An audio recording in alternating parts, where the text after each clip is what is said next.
इस वीडियो में अपन monocot root जो है उसकी जो एनाटॉमी यानी कि जो एक बीजपत्री जो जड़ है उसके आंतरिक संरचना, उसकी जो टीएस है उसको अगर माइक्रोस्कोप के द्वारा देखें तो उसमें हमें जो संरचनाएं दिखाई देते हैं उनका अध्ययन करेंगे।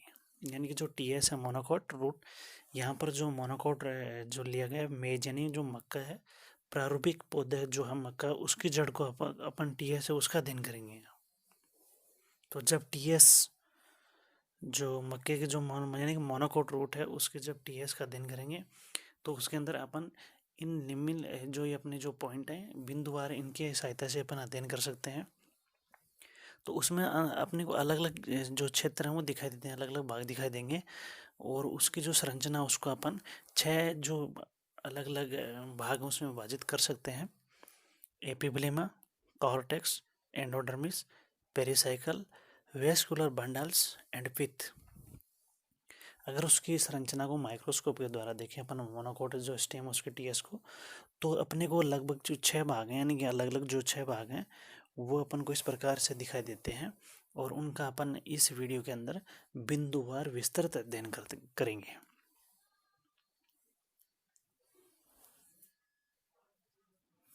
पीछे की अपनी जो वीडियो थी उसमें अपन ने जो मोनोकोट डाइकोट स्टेम है उनका विस्तार से अध्ययन करके उनकी जो कंपैरेटिव स्टडी है उसका अध्ययन किया था।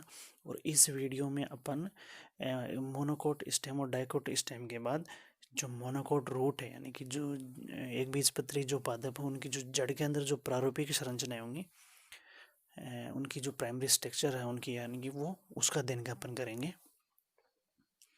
और उनका जो अध्ययन अपन इन 6 जो बिंदु हैं इनकी सहायता से बिंदुवार अपन अध्ययन करेंगे। तो सबसे पहले अपन देखते हैं, पहला अपना जो पॉइंट है टॉपिक का एपिब्लेमा। तो epiblema is the outer most single layer made from compactly arrange parenchymata cells. देखो अंडरलाइन करके इसको हाईलाइट कर रखा है मैंने, इसको हाईलाइट किया इसका मतलब ये जो मुख्य जो बातें हैं उनको हाईलाइट कर दिया है मैंने यहाँ पर। तो ये जो एपिब्लेमा है ये जब अपन मोनोकोट रूट होगा उसका अध्ययन करेंगे तो सबसे जो बाहर की जो संरचना दिखाई देगी वो अपनी एपिब्लेमा ही होगी। तो एपिब्लेमा के अंदर क्या किसकी बनी होगी, पेरेनकाइमेटस टिश्यू की जो सेल्स होंगी वो बनी होंगी और एक दूसरे से बहुत ही पास पास में बिल्कुल कॉम्पैक्टली अरेंज्ड होती हैं। सिंगल लेयर होगी। Usually epiblema has no stomata but bears unicellular epidermal root hairs and less amount of cutin. जड़ पर सामान्यतः क्यूटीन का डिपोजिशन वो नहीं होता क्योंकि उस पर इतनी जल हानि नहीं होती है जड़ के द्वारा, और होगा भी तो बहुत कम डिपोजिशन होगा। स्टोमेटा भी बिल्कुल नए के बराबर होंगे, कुछ मल्टीसेलुलर हेयर हो सकते हैं। It contains more cuticle than dicot root. हालांकि ये जो डाइकोट रूट होती है उसकी तुलना में ज़्यादा करते हैं। और एक वेलामाइन टिश्यू इसके अंदर हाईलाइट कर रखा है। जो ऑर्किड होते हैं उसके अंदर क्या होगा, जो कुछ हाइग्रोस्कोपिक नेचर के जो होंगे वो जो संरचनाएं होती हैं वो जो कि जो वातावरण की जो नमी होती है उसको अवशोषित कर लेते हैं, उनको वेलामाइन टिश्यू कहते हैं। दूसरा अपन अगर बिन पॉइंट देखें अपना तो वो रहेगा cortex. Cortex is multi-layered, well developed and made from oval parenchyma cells का ही बना होगा। इंटरसेलुलर स्पेस होंगे। The intercellular space usually help in gases exchange, storage of starch. इसके अंदर जो संरचना मंड का करता है storage. In monocot and several old roots few layers of cortex just below epiblema give rise to a single or multi-layered जो cuticle जो सेल होगी वो स्केलेनकाइमेटस टाइप की होगी, उसको अपन एक्सोडर्मिस बोलेंगे।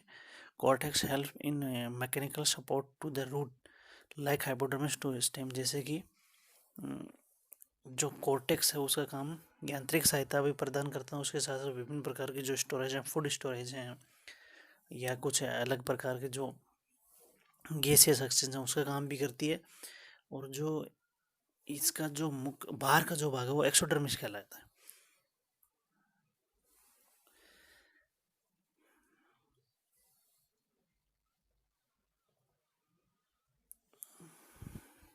तो कॉर्टेक्स और मैकेनिकल सपोर्ट जो है, जैसे कि जो स्टेम के अंदर जो हाइपोडर्मिस होती है स्केलेंकाइमेटस की बनी होती है, वो उसको प्रदान करती है मैकेनिकल सपोर्ट।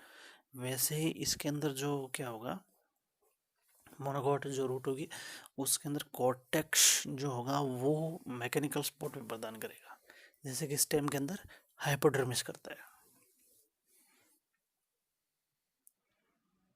तो ये इसका एक मुख्य भाग है कॉर्टेक्स का। अब अगर इसका नेक्स्ट देखें अपन, तो वो होगा तीसरा जो अपना पॉइंट है वो होगा एंडोडर्मिस। तो endodermis is innermost layer of cortex made from barrel shaped parenchyma form a is a defined ring around the stele, and these cells are characterized by the presence of casparian strips. It is deposition of suberin and lignin and their radial and tangential wall.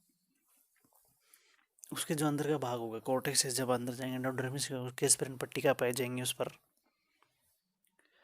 और उस पर lignin और suberin का जमा होगा। Usually pulses cells are present in a monocot root due to the presence of casparian strips.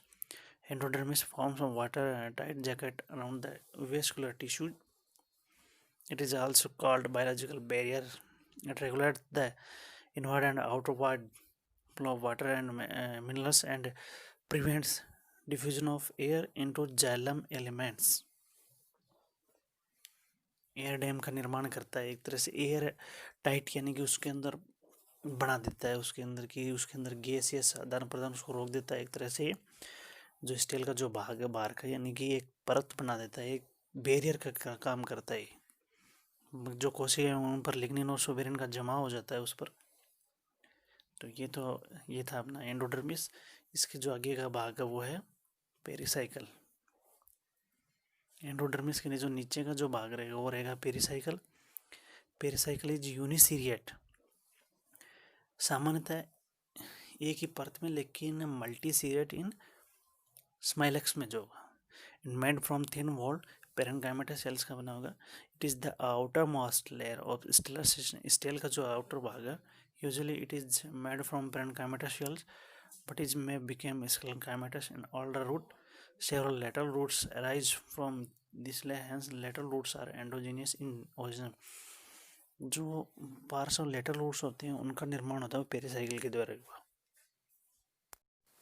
यानी कि जो लेटरल रूट है उनका निर्माण है वो किसके द्वारा होता है, पेरिसाइकिल के द्वारा।